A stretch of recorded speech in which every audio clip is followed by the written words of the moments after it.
Hello students, अभी हम आपका जो हिंदी कहानी विविधा एक पुस्तक है, तो इसमें से आपको प्रश्न आ सकते हैं, ठीक है। और डायलॉग्स भी आते हैं, किसने क्या कहा ये सभी भी पूछे जाते हैं। तो MHD 11 है इसका जो आपका सब्जेक्ट है, ठीक है। तो उसमें कहानी का विषय क्या रहा ये देखेंगे, ठीक है। इसमें हिंदी कहानियाँ हैं अलग अलग, तो कहानी का विषय क्या है वो खाली देखेंगे, तो संक्षिप्त में ही विश्लेषण करेंगे अभी, ठीक है। तो तीसरी कसम एक कहानी है, ये पनीश्वर नाथ रेणु से लिखा गया है, तीसरी कसम कहानी, ठीक है। और इसमें एक गाड़ीवान होता है, ठीक है, वो 3 कस्में खाता है, तो उससे संबंधित ये कहानी है। इसमें जो ग्रामीणता होती है, तो ग्रामीणता में जैसे भावनाएं होती हैं, जैसे मतलब रहन सहन होता है, वो सभी दिखाया गया है। तो इसमें गाड़ीवान जो होता है वो 3 कस्में खाता है कि कभी वह 3 चीज़ों को अपने गाड़ी में नहीं बैठाएगा। तो उसमें एक कसम, तीसरा कसम होता है कि वो कभी जो औरत होती है जो कि नाच गाना करती है किसी खेल में, ठीक है, तो उसको कहता है कि मैं कभी किसी ऐसी औरत को गाड़ी में नहीं बैठाऊंगा, ऐसा करके वह कहता है, ठीक है। तो जो कंपनी की औरत होती है, मतलब कंपनी मतलब नाच गाना करने वाला जो समुदाय होता है उसको कहा गया है। तो ऐसी औरत को मैं कभी गाड़ी में नहीं बैठाऊंगा, ऐसा वह कहता है। इसका कारण यह होता है कि उसका मन टूट जाता है, ठीक है। तो उसका मन टूट जाने के कारण वह ऐसा कहता है, ठीक। तो यह है तीसरा कसम। और भी 2 कस्में होती हैं, उसको भी आप एक बार कहानी में देख लीजिएगा, ठीक है, मुझे याद नहीं आ रहा है। और एक कहानी है डिप्टी कलेक्टरी, यह अमरकांत जी की कहानी है, ठीक है। इसमें जो एक लड़का होता है वो डिप्टी कलेक्टरी की तैयारी कर रहा होता है, ठीक है। तो उसके जो पिता होते हैं वह उसके लिए घर में बहुत तैयारी करते हैं, उसको बहुत सारे फैसिलिटीज़ दी जाती हैं। और घर में भी आर्थिक स्थिति जो होती है वो ठीक नहीं होती है, मतलब आर्थिक स्थिति बहुत ख़राब चलती है।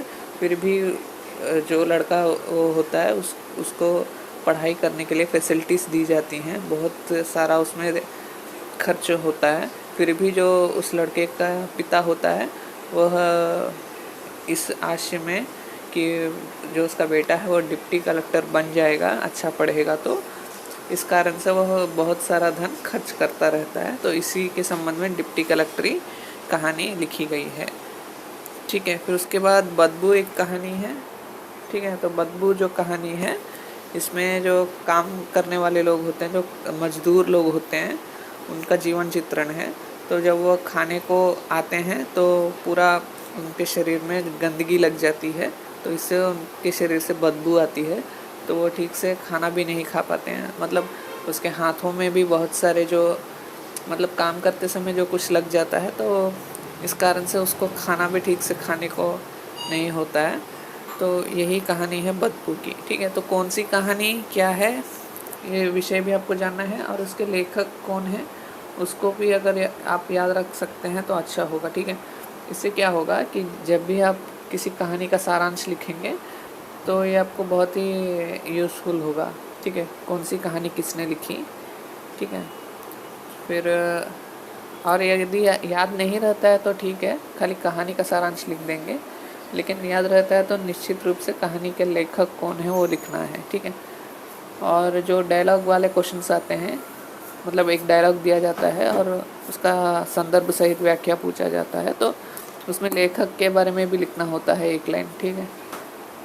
फिर राजा निर्बंसिया, ये एक कहानी है, ठीक है। तो जो राजा निर्बंसिया है, इसमें 2 कहानियाँ चलती हैं, एक पूर्व कथा होती है और एक वर्तमान की कथा चलती रहती है, ठीक है। दोनों कहानियों में एक समानता ये होती है कि जो घर का जो आदमी होता है वह अपने जो पत्नी होती है, ठीक है, उस पत्नी पर वह शक करता रहता है, मतलब संदेह की दृष्टि से देखता रहता है, यही इसका केंद्रीय भाव है। और इसके साथ ही जो घर का आदमी रहता है उसको संसाधनों की कमी होती है, उसका भी चित्रण इस कहानी में किया गया है। तो दोनों, एक कहानी में दो कहानियाँ चलती रहती हैं।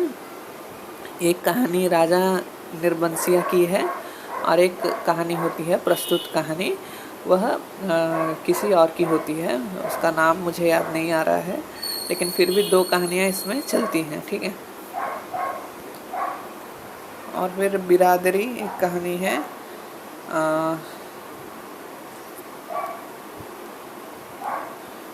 ठीक है। फिर उसके बाद बिरादरी एक कहानी है।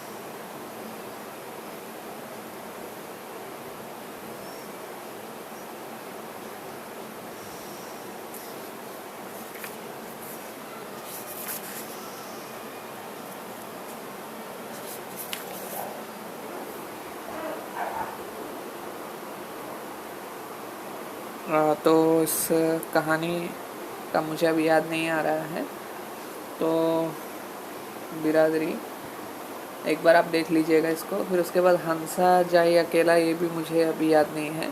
और यही सच है, इस कहानी में क्या होता है कि मतलब जो वर्तमान में जीवन में जो मतलब जो भी स्ट्रेस ये सभी होते हैं उसका चित्रण किया गया है। मतलब इसमें एक हम कह सकते हैं कि जो एक प्रेम की कहानी होती है उसको दिखाया गया है।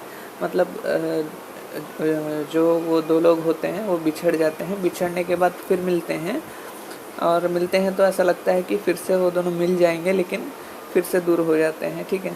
तो इसको केंद्र में बनाकर यही सच है कहानी लिखा गया है, ठीक है। फिर उसके बाद है मलबे का मालिक, एक और कहानी है, ठीक है, मलबे का मालिक।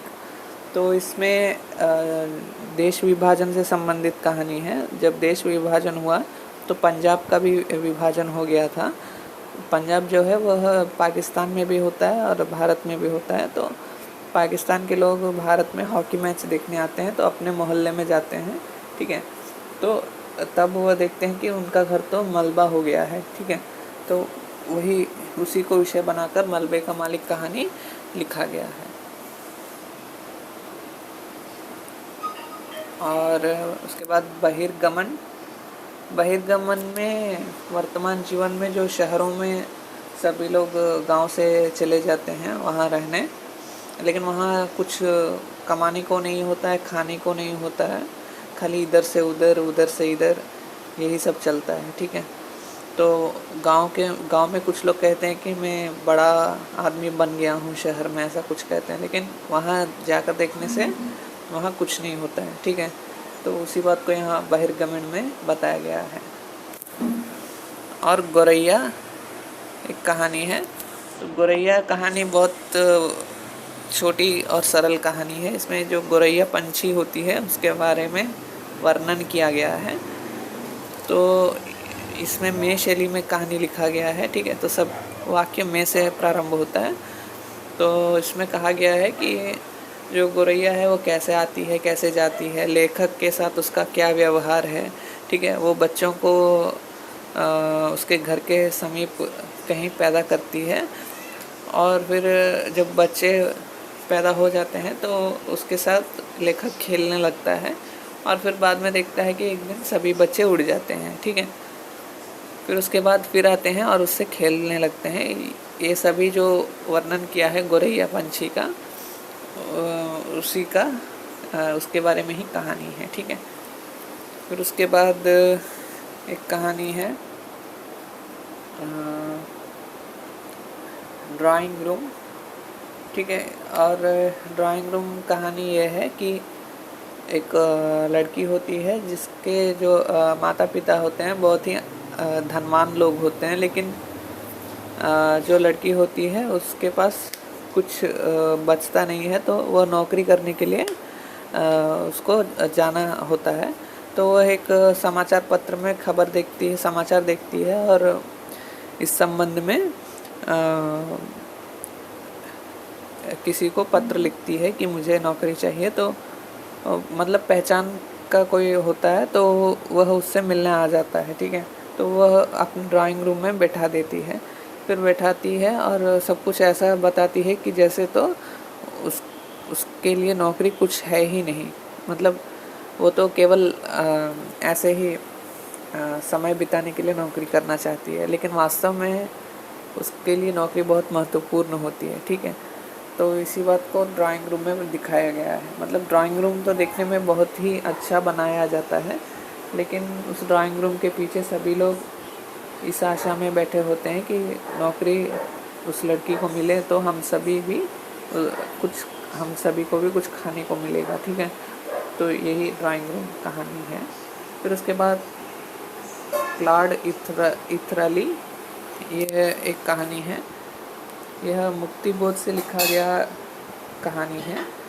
क्लाइड इथरली उस हवाई जहाज़ के चालक का नाम है जिसने हिरोशिमा नागासाकी पर बम जो है वो गिराया है, ठीक है। तो ऐसा इस कहानी में बताया जाता है। तो मुक्तिबोध इस कहानी के लेखक हैं। तो वो चलते रहते हैं, तो किसी आदमी से उनका परिचय हो जाता है। तो पूछने पर पता चलता है कि वह तो पुलिस का आदमी है, मतलब वह सीआईडी से है, ठीक है। तो सीआईडी का आदमी है, और जो लेखक होता है वह भी अपना परिचय बताता है। तो इस प्रकार से दोनों चलते हुए बात करते रहते हैं। तो वहाँ पर एक बिल्डिंग होता है, तो उसको दिखाकर दोनों में बात होती है। तो पता चलता है कि जो क्लाइड इथराली है उसको यहीं पर रखा गया था एक पागल खाने में, ठीक है। तो उस बिल्डिंग में ही पागल खाना है, सब बताया जाता है, ठीक है। तो मतलब बताया गया है कि जो क्लाइड इथराली था उसने जब बम गिराया, और बम गिराने के बाद उसने देखा कि इतने लोग मारे गए हैं, तो उसको अच्छा नहीं लगा और उसका दिमाग घूम गया। और इस कारण से वह पहले क्या करता था कि हर महीने उस शहर के लोगों के नाम एक मतलब पैसा सभी भेजता रहता था। और फिर उसके बाद उसका दिमाग घूम गया और वो पागल हो जाता है, ऐसा इस कहानी में बताया जाता है, ठीक है। तो इस प्रकार से दोनों में संवाद चलता रहता है। लेखक और उस आदमी जो उनको चलते हुए मिल जाता है मार्ग पर, उन दोनों में बातें होती रहती हैं, ठीक है। तो इसी को केंद्र बनाकर क्लाइड इथराली लिखा गया है। और फिर उसके बाद एक जीता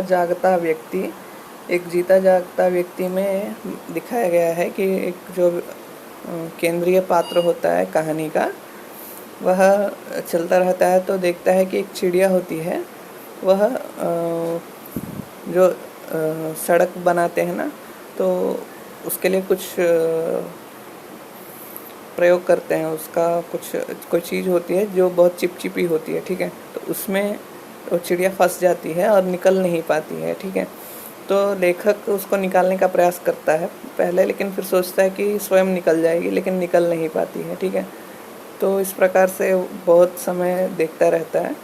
फिर कहानी के समापन में वह किसी तरह उसको निकाल देता है, या फिर वही निकल जाती है, ठीक से तो मुझे याद नहीं है। लेकिन जो भी हो, वो एक चिड़िया किस प्रकार से संघर्ष करती है जब वो फंस जाती है कहीं, तो इसके बारे में इस एक जीता जागता व्यक्ति में दिखाया गया है, ठीक है। फिर सुख एक कहानी है। तो सुख का केंद्रीय पात्र भोला बाबू है, ठीक है। तो जो भोला बाबू हैं वो देखते हैं एक बार कि जो सूरज है वो ढल रहा होता है। तो जब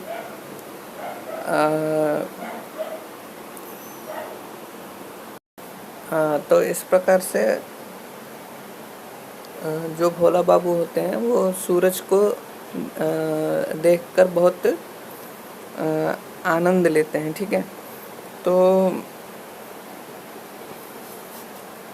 इस कहानी में मतलब प्रकृति कितनी अच्छी होती है, देखने में कितनी सुंदर होती है, इसके बारे में उन्होंने बताने का प्रयास किया है। तो इसी के संबंध में इस पूरी कहानी में बताया गया है। तो मतलब वह अपने पत्नी से कहते हैं कि एक बार यहाँ आकर देखो, सूरज कितना अच्छा लग रहा है, ये सभी पूछते हैं। लेकिन उसको समझ में ही नहीं आता है कि भोला बाबू क्या कह रहे हैं, ठीक है। फिर उसके बाद वो कुछ लोगों के पास जाता है और उनसे भी यह बात कहने का प्रयास करता है कि देखो सूरज तो कितना अच्छा लगता है इस प्रकार, ये सभी वह कहता रहता है। लेकिन किसी को भी उनकी बात समझ में आती ही नहीं है, ठीक है। तो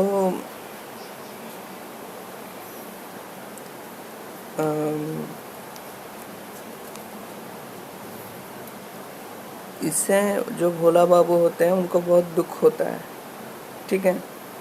तो बाद में इस कहानी के अंत में जो भोला बाबू होते हैं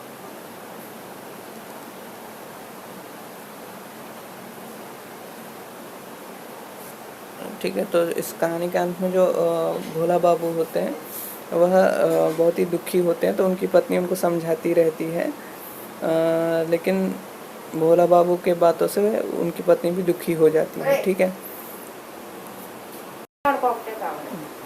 तो इस प्रकार से कहानी चलती है। फिर उसके बाद हरी बिंदी एक कहानी है जिसमें एक औरत की एक कहानी है, हरी बिंदी। मतलब उसके जो पति होते हैं कहीं काम से चले जाते हैं तो वह बाहर घूमने जाती है। तो मतलब वह कितनी स्वतंत्रता के साथ वह घूमती है और कितने मज़े लेती है, कितने आनंद के साथ अपना दिन बिताती है, इसके बारे में हरी बिंदी में बताया गया है, ठीक है। फिर उसके बाद बोलने वाली औरत।